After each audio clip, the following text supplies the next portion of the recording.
Bismillahirrahmanirrahim. Assalamualaikum warahmatullahi wabarakatuh. Perkenalkan, nama saya Muhammad Ihsan. Saya adalah dosen lektor pada program studi Teknik Sipil Institut Teknologi Baharudin Yusuf Habibie Parepare.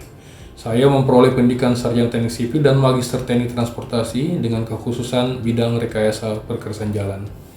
Mengingat bahwa program studi Teknik Sipil ITH masih belum lama, sehingga saya belum sempat membawakan mata kuliah ini pada program studi ITH. Dan karenanya, pada kesempatan ini saya menyajikan video pengajaran yang telah saya lakukan pada institusi sebelumnya, yakni pada Prodi Teknik Sipil, Sekolah Tinggi Teknik Baramuli. Mata kuliah yang saya ajarkan umumnya adalah mata kuliah bidang transportasi, antara lain dasar-dasar rekayasa transportasi, perencanaan geometri jalan, dan terutama perancangan perkerasan jalan. Mata kuliah ini merupakan salah satu dari mata kuliah kurikulum saya. Mata kuliah ini diberikan di semua prodi teknik sipil, mengingat peran penting jalan dalam kehidupan manusia. Saya membawakan mata kuliah ini sebagai hasil dari pembelajaran saya pada program sarjana dan magister, serta dari pengalaman selama bertahun-tahun bekerja sebagai rekayasawan pada berbagai proyek jalan, baik sebagai tenaga konsultan, tenaga ahli kontraktor, maupun sebagai pengawas dari jawatan pemerintah yang membidangi pekerjaan infrastruktur, yakni Dinas Pekerjaan Umum. Mata kuliah ini secara ringkas meliputi elemen perencanaan perkerasan yang terdiri atas analisis lalu lintas dan pembebanan, analisis bahan jalan termasuk tanah dasar, lapis fondasi, lapis permukaan baik aspal maupun beton, analisis lingkungan, dan analisis kinerja perkerasan. Kemudian mata kuliah ini juga meliputi metode pengujian bahan perkerasan jalan, metode perancangan perkerasan lentur atau fleksibel, baik metode Indonesia, dalam hal ini metode Kementerian Pekerjaan Umum, serta metode lain seperti ASHTO, Aspal-Institut, dan sebagainya. Kemudian meliputi juga metode perancangan perkerasan kaku atau rigid, yang juga akan dibawakan dalam beberapa metode. Kemudian mata kuliah ini juga meliputi metode pelaksanaan konstruksi perkerasan jalan. Mata kuliah ini didampingi dengan tugas struktur yang diberikan sepanjang semester dan diiringi dengan praktikum survei lalu lintas serta laboratorium bahan perkerasan. Dengan mengikuti mata kuliah ini, mahasiswa diharapkan mampu memahami perancangan perkerasan jalan dan mampu melaksanakan perancangan perkerasan jalan baik lentur maupun kaku secara kolektif maupun secara individual. Pada video berikut, saya membawakan salah satu bagian dari mata kuliah ini, yakni pembebanan lalu lintas, yang merupakan salah satu input terpenting dalam perencanaan atau perancangan perkerasan jalan. Semoga Bapak dan Ibu berkenan. Terima kasih. Wassalamualaikum warahmatullahi wabarakatuh. Ini pertemuan kedua kita untuk perancangan perkerasan jalan lanjut. Sebelumnya kita sudah membahas tentang perkuliahan dan pengantar mata kuliah ini, apa-apa saja yang sering kita jumpai di video saya berkaitan dengan perkerasan jalan. Untuk hari ini saya akan membahas tentang masalah pembebanan. Tapi sebelum kita mulai, mungkin kita berbicara dulu dengan agama dan kepercayaan masing-masing. Doa dimulai.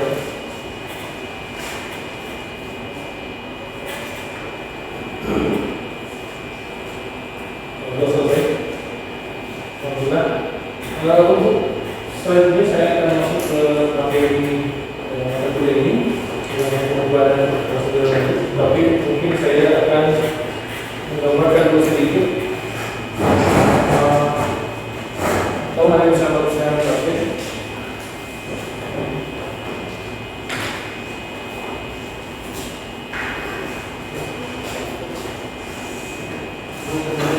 Jadi ada 3 input utama perkerasan. Input utama dalam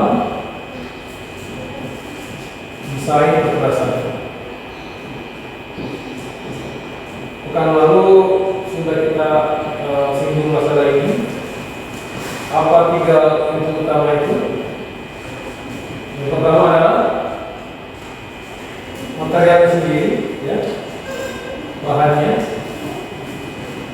Kemudian apa yang mempengaruhi bahan-bahan ini? Ya, yang kita sebut dengan aspek lingkungan. Ya. Ini bisa berupa hujan, suhu, ya. Bisa juga berupa faktor-faktor lain. Hal ini saya terkaitkan semuanya karena musuh utama kekerasan itu sudah diteliti oleh para ahli kekerasan. Musuh utamanya itu adalah kelembagaan. Air ketika dia bisa dialirkan secara langsung melalui drainase yang baik, itu tidak akan terlalu berpengaruh. Tapi ketika kelembagaan tinggal di dalam kekerasan, itu yang menjadi faktor perusak. Ini kita bicara soal kekerasan bentuk, ya, kekerasan aspal, ya, menggunakan aspal. Di pertemuan sebelumnya kita sudah bahas tentang beberapa jenis kekerasan, dan ada dua jenis kekerasan utama yang kita kenali, yaitu kekerasan bentuk dan kekerasan kaku. Bentuk bisa diberi oleh material aspal dan kaku diberi oleh material beton. Ya, kemudian aspek lingkungan ini dibantu oleh sebuah aspek lain. Ya. Dalam struktur yang kita kenal di film bangunan dan jembatan, itu aspek yang paling utama itu adalah beban, ya, atau dalam bahasa kita load, ya, pembebanan. Nah, ini yang kita bicarakan di pertemuan hari ini.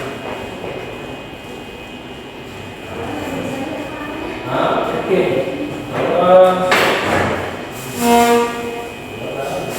Ya.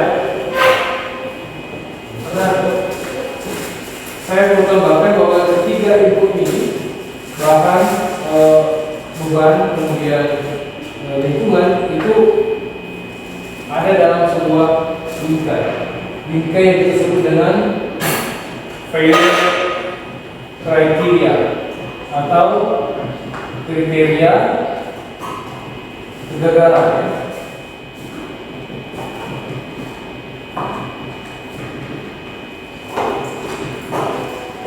Kegagalan. Bukannya kita berharap program kita gagal, tetapi sebagai sebuah struktur, bagian dari struktur material, kita memang harus menerima kenyataan bahwa struktur kita itu akan menemui kegagalan. Ya. Failure kriteria itu berbeda dari konstruksi struktur, bangunan misalnya, kemudian jalan, jembatan, irigasi, masing-masing berbeda kriteria kegagalannya. Bahkan untuk perkerasan jalan sekalipun yang beton maupun aspal itu berbeda kriteria kegagalannya. Kita langsung saja ke bicara soal traffic loading, ya. Dalam ini secara global saya tidak masuk dulu ke metode perencanaan berdasarkan standar metode. Kalau kita kenali ada metode yang paling kelas ini adalah metode AASHTO, metode American Association of State Highway Transportation Organization di Amerika. Metode inilah yang bisa dikatakan menjadi rujukan utama metode kekerasan Indonesia. Ya, metode AASHTO ini untuk perkerasan bentuk ada, untuk bentuk kaku ada. Kemudian ada metode lain, misalnya untuk perkerasan kaku itu ada metode PCA, ya. Kemudian untuk aspal ada metode aspal institut, selain itu sendiri. Jadi ada yang berada di Amerika itu yang kemudian kadang-kadang kita juga pakai metode Australia. Kalau dari Inggris kita biasanya mengadopsi metode yang disebut dengan Not 31, ya. Tapi untuk Indonesia itu sudah berkembang, bisa dibilang tonggaknya itu di tahun 87. Mulai diperkenalkannya itu namanya metode analisa komponen atau metode perencanaan perkerasan bentuk, ya.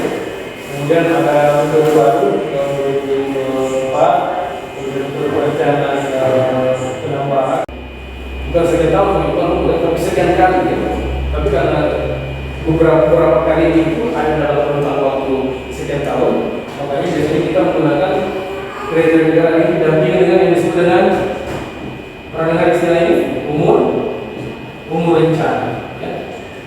Makanya kalau di Bina Marga, di kabupaten atau di daerah yang bisa di provinsi, kriteria negara itu diurutkan umur rencana. Jadi ini mungkin belum ada, ya. Tapi kalau sudah mencapai sekian tahun, bisa 10 tahun, dia sudah harus berhenti kasusnya seperti itu. Karena ada disebutkan indeks perkerasan, ini kita berbahas nanti belakangan kita membahas tentang masalah lahannya. Ya. Oke, nah kalau di sini ada yang disebut dengan sumbu ya. Jadi kendaraan itu yang menjadi buat kendaraannya sumbu atau axle.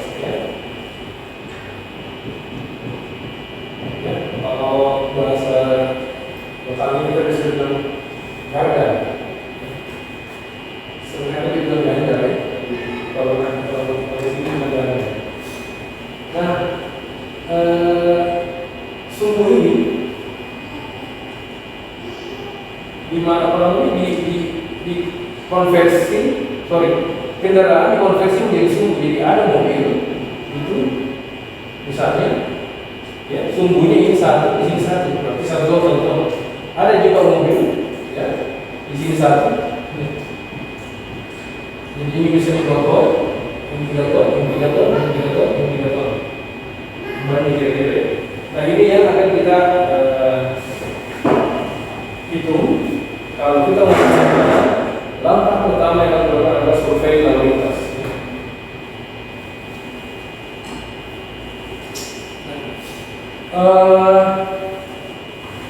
Ada yang disebut dengan W18, yaitu kira-kira weight ya, atau beban 18 itu. Jadi ada standar ya. Saya baca sedikit. Ada yang disebut dengan beban ekivalen. Beban ekivalen itu adalah cara untuk memudahkan kita, karena ini mau kita berbeda bebannya. Ada yang 1 ton, ada yang 2 ton, ada yang 10 ton, ada yang 8 ton. Nah, beban ganda ini dihitung beban ganda yang standar atau beban sumbu yang standar. Berapa sumbu yang standar? Para peneliti pergerakan udara itu bersepakat bahwa bebannya itu adalah 8,16 ton atau 8.160 ton. Itu kira-kira setara dengan 18.000 PSI atau pound per square inch persegi ya. Jadi bebannya ini, jadi berarti itu sebenarnya adalah gaya. Jadi kalau ada yang bilang berat, mungkin pastinya dari mata kuliah fisika atau dari fisika SMA, apa bedanya massa dan berat? Ya, kalau massa itu terpengaruh gravitasi, kalau berat terpengaruh gravitasi. Ya. Nah, ini adalah satuan berat. Jadi beban itu bekerja. Jadi saya ada yang disebut dengan beban per satuan luas. Ini disebut dengan gaya. Jadi tekanan per satuan luas. Nah, ini yang 8.160 kg itulah yang disebut dengan beban sumbu ekivalen. Jadi untuk memudahkan perancangan di mana masing-masing mobil itu atau kendaraan itu berbeda konfigurasi rodanya, maka kita harus samakan dulu. Disamakan supaya faktor perusaknya atau damage factornya itu bisa sama dengan 1 ya. Sama dengan 1. Ini nanti yang akan kita lakukan terus. Jadi ketika misalnya kita mau survei banyak mobil variasinya, nanti dibawa ke satuan 16. Sama dengan kalau di geometri jalan ada yang disebut dengan satuan mobil penumpang, ya di bus, ya, ada pertanyaan? Pertanyaan ini valen. Ya. Apa maknanya? Oke, paling itu kita saya lagi. Ya. Karena kita nanti sama seperti ini ya. Semua itu harus dinyatakan dalam bentuk satuan yang sama. Karena satu memiliki beda beratnya, ini beda beratnya. Sementara yang kita cari adalah berapa juta kali dilindas. Bisa dipahami? Ya. Jadi bisa kita bilang 2 juta kali yang kecil, kemudian 3 juta kali yang besar, akan membingungkan. Jadi semua dia akan dilindas selama sekian tahun oleh sekian juta kali bukan standar. Ya, saya akan ulangi coba. Ya, terima kasih Ben. Pertanyaannya ini jangan mau kayak tahu saja seperti ini.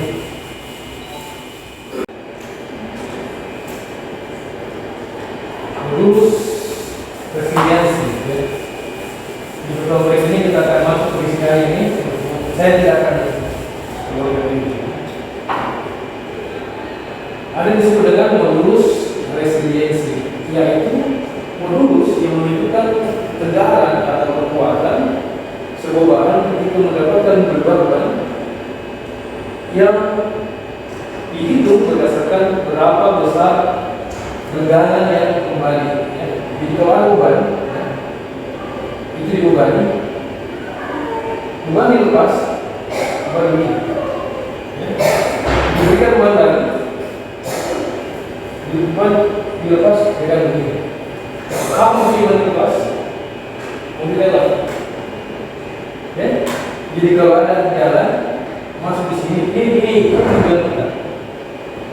Belum ada beban, ini tiba-tiba ada beban lepas, berarti beban lewat. Beban di sini. Semua benda itu yang diberi tegangan, ya, itu mengalami juga redakan. Ya. Nah, di material jalan, karena material jalan kita itu adalah material yang bersifat viskoelastis, ya. Viskoelastis artinya resistensinya viskositasnya dipengaruhi oleh elastis juga. Benda seperti karet, ya, dan aspal itu berperilaku seperti karet. Kalau dibebani, ya, kemudian dibebani lepas, ini kan kembali ke bentuk semula. Ya, akan tetapi elastisnya itu sempurna. Kalau aspal, karena dia akan kembali, kalau dia kembali penuh. Ada atau muncul yang disebut dengan modulus resiliensi. Artinya begini, ya, dibebani lepas turun di sini jadi straining, ya. Nah, sepanjang waktu itu maka dia akan mengalami yang disebut dengan plastic strain, ya. Ini elastic strain. Kemudian ada yang disebut dengan recoverable strain atau tegangan yang masih bisa kembali. Yang ini yang disebut dengan accumulated plastic strain. Jadi tidak akan balik ke bentuk aslinya. Kalau sudah habis di situ maka kita disebut dengan runtuh, ya. Tidak kembali menjadi dalam asli itu aspal itu bisa sudah terkelupas. Jadi tidak ada lagi sifat elastisitasnya. Ketika sudah tidak ada sifat elastisitasnya aspal, maka mobil yang lewat itu akan meninggalkan jejak perkerasan yang dekat. Jadi saya ambil tahun ini ada beberapa kendaraan, sebelumnya ada beberapa kendaraan itu bisa diterjun diekstrapolasi sampai 9 tahun ke depan. Ya. Nah, yang akan kita hitung nanti itu adalah W-nya. W itu apa? Jumlah beban selama 2 tahun. Ya ini, ya. Nanti dikumulasi di sini. Ada beberapa cara lain yang kita pelajari. Kita tunggu. Nah ini contoh faktor pertumbuhan lalu lintas.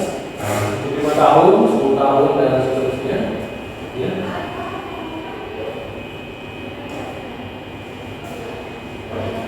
Ini adalah faktor kawan-kawannya. Nanti kalau jalannya itu adalah jalan bebas hambatan, berarti kita harus tambahkan angka koreksi 20% atau 1,2 dan 1,2, ya, untuk aman banget. Tapi kalau jalan yang di bawahnya itu bisa 1,1 ya, dan jalan dengan volume kendaraan yang berbeda 1,8. Yang di depan ini saya menganggap dia jalan dengan kendaraan volume kendaraan yang mungkin agak rendah, jadi mungkin kita harus pakai ini 1,1.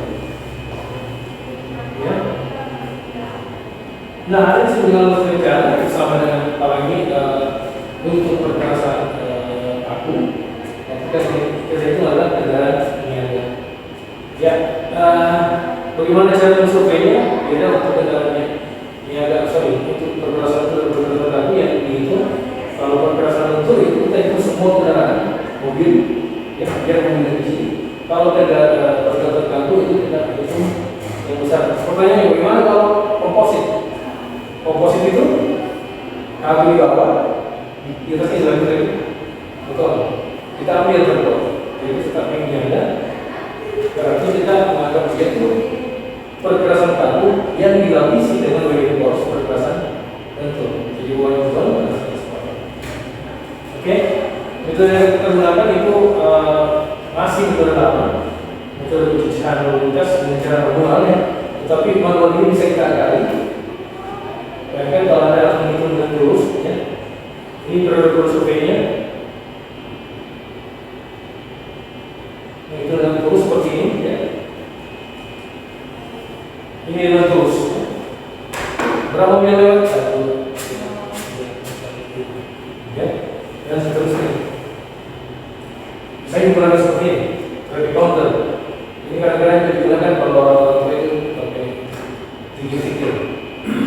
Tunggu ya, sekarang sudah ada yang pakai. Jika musimnya yang bisa ya. Kalau di Katolik mungkin disebut dengan rosario. Kalau di mungkin juga tasbih ya. Nah, ada cara kita menggunakan ini salah satu aplikasi Android. Jadi kita bisa setting seperti ini. Jadi tinggal ini saja. Teknologi ini kita praktekkan di lapangan ya, dengan menghitung dengan aplikasi ini. Ini aplikasi gratis yang betul-betul mudah. Ya. Nah, semakin hari perkembangannya semakin kencang, mensurvei dengan manual mungkin sudah ditinggalkan, maka bisa menunjukkan. Jadi ini bisa mendeteksi yang datang itu adalah motor, mobil besar atau mobil berdasarkan sensornya. Nah, ini contoh survei dengan kabel. Jadi kalau kita lihat di sini, ya, ini ada kabel, ya. Jadi dihitung, dilewati oleh susun ini, di sini top, itu langsung masuk ke counternya. Counter dia langsung bisa klasifikasikan antara mobil kecil, mobil besar. Hasilnya bisa ditabulasi kayak seperti ini. Dia langsung bisa hitung. Kalau yang lewat itu ada mobil kecil itu 25 ya, seperti itu. Ya.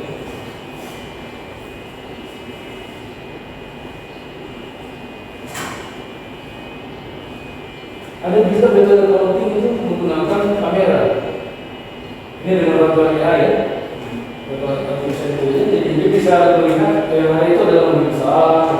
Cuma mungkin untuk beban itu masih menggunakan seperti ini. Di Makassar sudah dipakai yang seperti ini. Tapi kalau kita karena mungkin agak mahal ya, kalau satu buah saja kita pakai ini.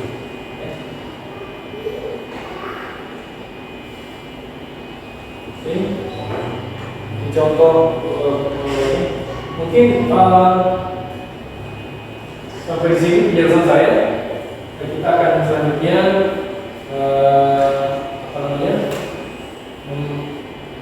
menyelesaikan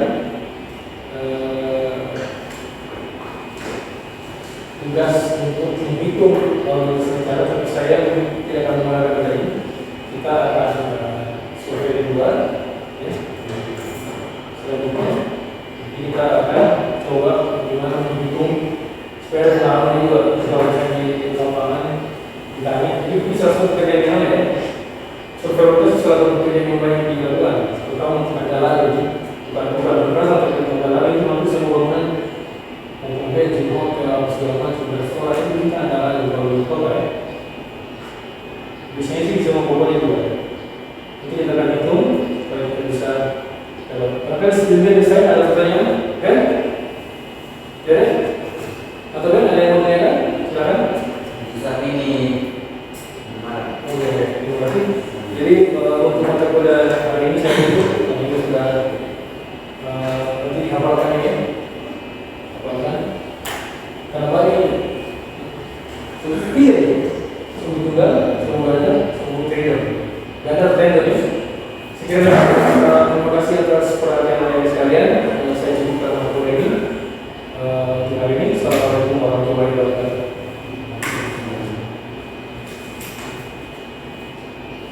Idul Fitri, kedua ya. Aminatasa, Hendra,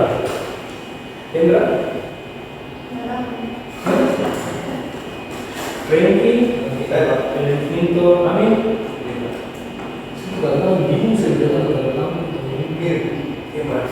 Sudah, gitu.